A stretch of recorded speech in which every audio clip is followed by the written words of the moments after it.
പശ്ചിമ ബംഗാൾ രാഷ്ട്രീയത്തിൻ്റെയും ഇന്ത്യയുടെ ദേശീയ രാഷ്ട്രീയത്തിൻ്റെയും ചരിത്രത്തിൽ ഏറ്റവും പ്രധാനമായ മുഹൂർത്തമാണ് ഇന്ന്.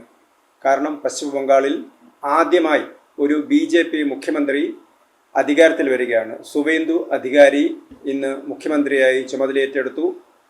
ബ്രിഗേഡ് പരേഡ് ഗ്രൗണ്ടിലെ ലക്ഷക്കണക്കിന് പേർ പങ്കെടുത്ത ചടങ്ങിൽ വെച്ചാണ് പ്രധാനമന്ത്രി നരേന്ദ്രമോദിയുടെ സാന്നിധ്യത്തിൽ അദ്ദേഹം പശ്ചിമ ബംഗാളിൻ്റെ മുഖ്യമന്ത്രിയായിട്ട് ചുമതലയേറ്റെടുക്കുന്നത്. BJPയെ സംബന്ധിച്ചിടത്തോളം അവരുടെ ഇന്ത്യയിലെ എല്ലാ ഭാഗത്തുള്ള BJP പ്രവർത്തകർക്കും അഭിമാനിക്കാൻ കഴിയുന്ന ഒരു നേട്ടമാണ് പശ്ചിമ ബംഗാളിലേത്. അതേപോലെ തന്നെ അതൊരു ചരിത്ര മുഹൂർത്തം കൂടിയാണ്. കാരണം സ്വാതന്ത്ര്യ സമ്പാദനം മുതൽ കോൺഗ്രസ് ആണ് പശ്ചിമ ബംഗാൾ ഭരിച്ചുകൊണ്ടിരുന്നത്. 1977 മുതൽ 34 വർഷം കമ്മ്യൂണിസ്റ്റ് പാർട്ടി CPM നേതൃത്വത്തിലുള്ള ഭരണമായിരുന്നു പശ്ചിമ ബംഗാളിൽ. അതിനുശേഷം 2011 മുതൽ 15 വർഷം 3 തവണയായി 15 വർഷമായിട്ട് മമതാ ബാനർജി ഭരിക്കുന്ന പശ്ചിമ ബംഗാളിൽ ഇപ്പോൾ BJP അധികാരത്തിൽ വന്നിരിക്കുകയാണ്. കഴിഞ്ഞ നിയമസഭാ തെരഞ്ഞെടുപ്പിൽ 2021 നിയമസഭാ തെരഞ്ഞെടുപ്പിൽ BJPക്ക് 77 സീറ്റ് മാത്രമാണ് ഉണ്ടായിരുന്നത്. തൊട്ട് മുമ്പ് ഉള്ള നിയമസഭാ തെരഞ്ഞെടുപ്പിൽ 2016 നിയമസഭാ തെരഞ്ഞെടുപ്പിൽ BJPക്ക് 3 സീറ്റ് മാത്രമാണ് ഉണ്ടായിരുന്നത്. 2014 BJPക്ക് ഒരു പാർലമെൻറ്റ് മെമ്പർ പശ്ചിമ ബംഗാളിൽ ഉണ്ടാവുന്നത്. അങ്ങനെ നോക്കുന്ന സമയത്ത് BJPയെ സംബന്ധിച്ചിടത്തോളം വലിയൊരു കുതിച്ചു കയറ്റമാണ് പശ്ചിമ ബംഗാളിൽ ഉണ്ടായിരിക്കുന്നത്. പക്ഷേ അവർക്ക് ഒരുപാട് വില കൊടുക്കേണ്ടി വന്ന ഒരു പോരാട്ടമാണ് പശ്ചിമ ബംഗാളിൽ നടന്നത്. കാരണം പശ്ചിമ ബംഗാൾ എന്നും ഒരു ഗുണ്ട രാഷ്ട്രീയത്തിൻ്റെ മസിൽ പവറിൻ്റെ ഒരു രാഷ്ട്രീയമായിരുന്നു അവിടെ ഉണ്ടായിരുന്നത്. ലക്ഷക്കണക്കിന് പേരെയാണ് പശ്ചിമ ബംഗാളിലെ കമ്മ്യൂണിസ്റ്റ് ഭരണകൂടം, അത് പാവപ്പെട്ട പശ്ചിമ ബംഗാളിൽ നിന്ന് അഭയാർത്ഥികളായിട്ട് വന്ന ആളുകളെ ഉൾപ്പെടെ നിരവധി പേരെയാണ് കൂട്ടക്കൊല ചെയ്തത്. മാരി ചാപ്പി ഉൾപ്പെടെയുള്ള നിരവധി സംഭവങ്ങളൊക്കെ നമുക്കറിയാം. അതേപോലെ തന്നെ ഗുണ്ട രാജായിരുന്നു പശ്ചിമ ബംഗാൾ മുഴുവൻ.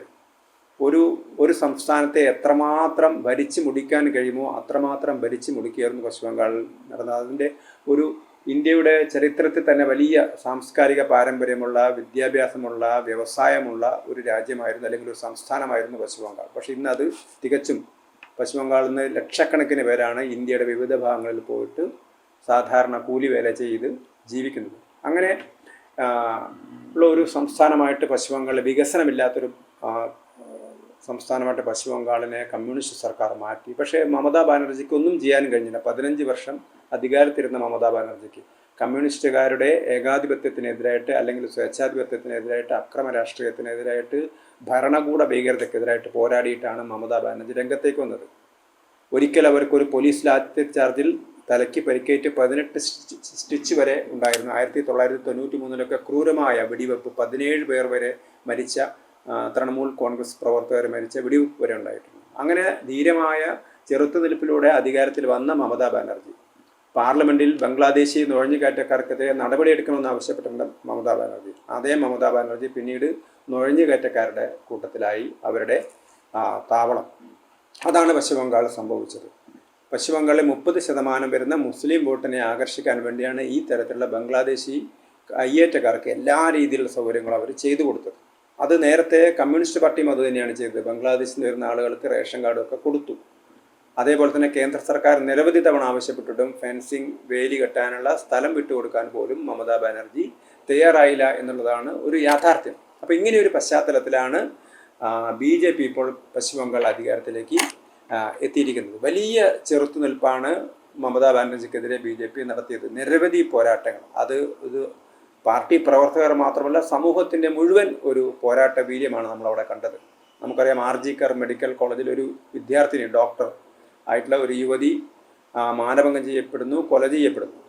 അപ്പോൾ അങ്ങനെയുള്ള അതിനെ തുടർന്ന് വലിയ പ്രക്ഷോഭമാണ് ഉണ്ടാകുന്നത്. അതിനെയൊക്കെ അടിച്ചമർത്താനാണ്, അല്ലെങ്കിൽ അവരെയൊക്കെ അപഹസിക്കാനാണ് തൃണമൂൽ കോൺഗ്രസിൻ്റെ നേതൃത്വം തയ്യാറായത്. ആ കുട്ടിയുടെ മാതാവ് BJPയുടെ ടിക്കറ്റിൽ മത്സരിക്കുകയും ജയിക്കുകയും ചെയ്തു.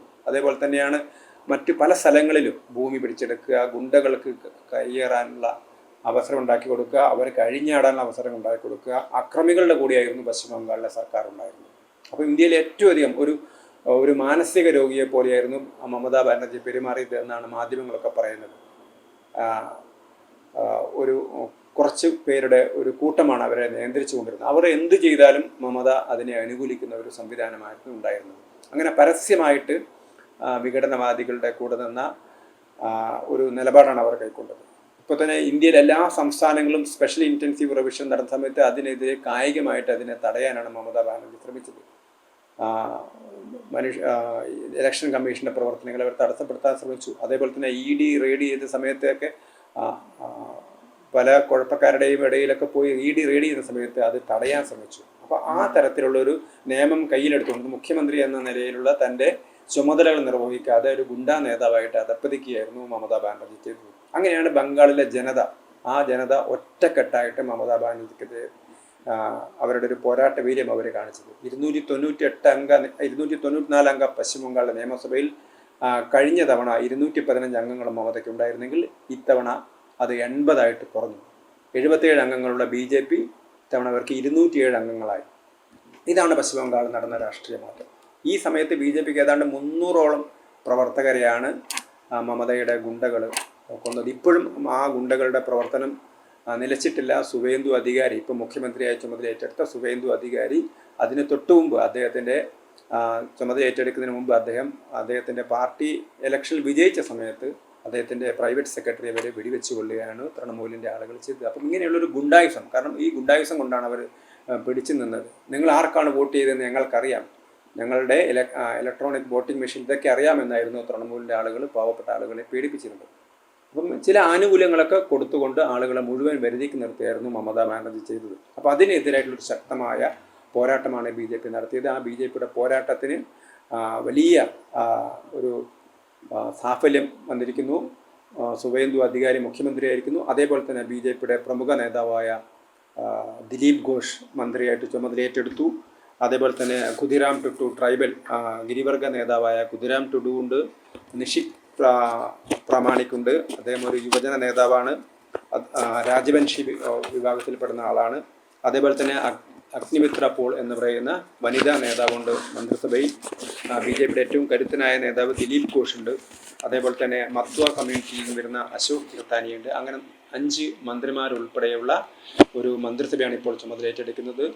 പ്രധാനമന്ത്രി നരേന്ദ്രമോദി തന്നെ ഈ ഒരു പരിപാടിയിൽ അദ്ദേഹം പങ്കെടുത്തിരുന്നു. അതേപോലെ തന്നെ ഉത്തർപ്രദേശിലെ മുഖ്യമന്ത്രി യോഗി ആദിത്യനാഥ്, ആന്ധ്രയിലെ ചന്ദ്രബാബു നായിഡു, നിരവധി കേന്ദ്രമന്ത്രിമാർ, BJP നേതാക്കളായ രാജ്നാഥ് സിംഗ് അതുപോലെയുള്ള ആളുകളൊക്കെ തന്നെ ഈ ചടങ്ങിൽ പങ്കെടുത്തിരുന്നു. അങ്ങനെ വലിയൊരു പശ്ചിമ ബംഗാൾ വലിയൊരു മാറ്റത്തിൻ്റെ ഒരു ദിശയാണ് നമുക്ക് കാണാൻ കഴിയുന്നത്. ഇതിൽ മറ്റൊരു പ്രത്യേകത, ദേശീയ രാഷ്ട്രീയത്തിലെ ന്യൂനപക്ഷങ്ങളുടെ ഒരു BJPയെ തകർക്കാൻ വേണ്ടി പല സ്ഥലത്തും ന്യൂനപക്ഷങ്ങൾ ഒരുമിക്കുന്ന ഒരു കാഴ്ച നമുക്ക് കാണാൻ കഴിഞ്ഞു. പക്ഷേ നേരെ തിരിച്ചാണ് പശ്ചിമ ബംഗാൾ സംഭവിച്ചിരിക്കുന്നത്. BJPയുടെ 30% വരുന്ന ന്യൂനപക്ഷങ്ങളിൽ BJPയുടെ ഒറ്റ കാൻഡിഡേറ്റ് പോലുമില്ല. അതേസമയത്ത് ആസാമിലാണെങ്കിൽ ന്യൂനപക്ഷങ്ങൾ മുഴുവൻ കോൺഗ്രസിൻ്റെ കൂടെയാണ്. ആസാമിലെ 22 സീറ്റുകളിലാണ് പ്രതിപക്ഷം വിജയിച്ചിരിക്കുന്നത്. അതിൽ 20 പേരും ന്യൂനപക്ഷ വിഭാഗത്തിൽപ്പെട്ട ആളുകളാണ്. 19 പേരാണ് കോൺഗ്രസ്സിലെ മുസ്ലിങ്ങളുള്ളത്, അതിൽ 18 പേരും മുസ്ലിങ്ങളാണ്. അങ്ങനെ പൂർണ്ണമായിട്ടും ഒരു മുസ്ലിം പാർട്ടിയായിട്ട് അവരെ അധപ്പതിച്ചു. അതേസമയത്ത് കേരളത്തിലാണെങ്കിൽ നമുക്ക് നേരെ തിരിച്ച് കാണാൻ കഴിയും. കേരളത്തിൽ പല സ്ഥലത്തും BJP സ്ഥാനാർത്ഥികളെ തോൽപ്പിക്കാൻ വേണ്ടി ന്യൂനപക്ഷങ്ങളൊക്കെ ഒരുമിച്ച് നിൽക്കുന്ന ഒരു കാഴ്ചയാണ് നമുക്ക് കാണാൻ കഴിഞ്ഞത്. കേരളത്തിൽ തന്നെ ഭരണകക്ഷിയുടെ അംഗങ്ങളിൽ പകുതിയിലധികം പേരും ന്യൂനപക്ഷ വിഭാഗങ്ങളിൽപ്പെട്ടവരാണ്. അതേസമയത്ത് പശ്ചിമ ബംഗാളിനെ സംബന്ധിച്ചിടത്തോളം അവിടെ പട്ടികജാതി പട്ടികവർഗക്കാർ, പിന്നോക്ക വിഭാഗക്കാർ, അവരുടെ ഇടയിലൊക്കെ BJPക്ക് കാര്യമായ സ്വാധീനം ലഭിച്ചിരിക്കുന്നു. പട്ടികജാതി പട്ടികവർഗക്കാർക്ക് വേണ്ടി സംവരണം ചെയ്യപ്പെട്ടിരിക്കുന്ന 84 മണ്ഡലങ്ങളിൽ 67 എണ്ണത്തിലും BJPയാണ് ജയിച്ചത്. പട്ടികവർഗക്കാർക്ക് വേണ്ടി സംവരണം ചെയ്ത മണ്ഡലങ്ങളിലെല്ലാം തന്നെ BJPയാണ് വിജയിച്ചിരിക്കുന്നത്. മാത്വ, രാജവംശി, നാമശൂദ്ര തുടങ്ങിയ വിഭാഗങ്ങളൊക്കെ വലിയ പിന്തുണയാണ് BJP കിട്ടിയിരിക്കുന്നത്. പലപ്പോഴും ഇത് ന്യൂനപക്ഷങ്ങളെ പ്രീണിപ്പിക്കാൻ വേണ്ടി ഭരണഘടനാ വിരുദ്ധമായിട്ട് മമതാ ബാനർജി എടുത്ത നടപടികളാണ്. കാരണം ഇന്ത്യയിലെ ഭരണഘടനയിൽ മതസംവരണമില്ല. പക്ഷേ OBC വിഭാഗത്തിൽപ്പെടുത്തിക്കൊണ്ട് മുസ്ലിമുകളിലെ എല്ലാ വിഭാഗങ്ങൾക്കും, ഏതാണ്ട് എല്ലാ വിഭാഗങ്ങളെയും OBCയിൽപ്പെടുത്തിക്കൊണ്ട് അവർക്ക് സംവരണം ചെയ്യുകയായിരുന്നു മമതാ ബാനർജി ചെയ്തത്. അങ്ങനെ പശ്ചിമ ബംഗാളിനെ അതിൻ്റെ ഏറ്റവും അധോഗതിയിലേക്ക് നയിച്ച ഒരു മുഖ്യമന്ത്രിയായിട്ട് മമതാ ബാനർജി ചിത്രീകരിക്കപ്പെടും, അല്ലെങ്കിൽ വിശേഷിപ്പിക്കപ്പെടും. അവസാനമായിട്ട് തോറ്റിട്ടും ജനം തനിക്കെതിരായിട്ട് പോലും താൻ അധികാരം വിട്ടൊഴിയില്ല, തന്നെ പിരിച്ചു വിട്ടോളൂ, എന്നാൽ പോലും താൻ രാജിവെക്കില്ല എന്ന നിലപാടാണ് മമതാ ബാനർജി എടുത്തത്. ഒരു ജനാധിപത്യ സംവിധാനത്തോട് അല്ലെങ്കിൽ സമ്പ്രദായത്തോട് അവർക്ക് എത്രമാത്രം പ്രതിപത്തിയുണ്ട് എന്നുള്ളതിൻ്റെ ഏറ്റവും വലിയ തെളിവാണ് നമുക്ക് പശ്ചിമ ബംഗാൾ കണ്ടത്. അതുകൊണ്ട് തന്നെ പശ്ചിമ ബംഗാൾ ഒരു ചരിത്രത്തിൻ്റെ ഒരു ഗതി മാറ്റാനുള്ളൊരു ഒരു നീക്കമാണ്. അതോടൊപ്പം തന്നെ പശ്ചിമ ബംഗാൾ നമുക്ക് കാണാൻ കഴിയുന്നത് ബംഗ്ലാദേശിൽ നടക്കുന്ന ഹിന്ദു വിരുദ്ധ കലാപങ്ങളുടെ ഒരു പ്രതിഫലനം കൂടി നമുക്ക് പശ്ചിമ ബംഗാളിൽ കാണാൻ പറ്റും. കാരണം ബംഗ്ലാദേശിൽ മുമ്പൊക്കെ അവാമി പാർട്ടി ജയിച്ചിരുന്ന ഇന്ത്യ അതിർത്തി പ്രദേശങ്ങളിലൊക്കെ തന്നെ ഇത്തവണ ജയിച്ചത് ജമായത്തെ ഇസ്ലാമിയാണ്.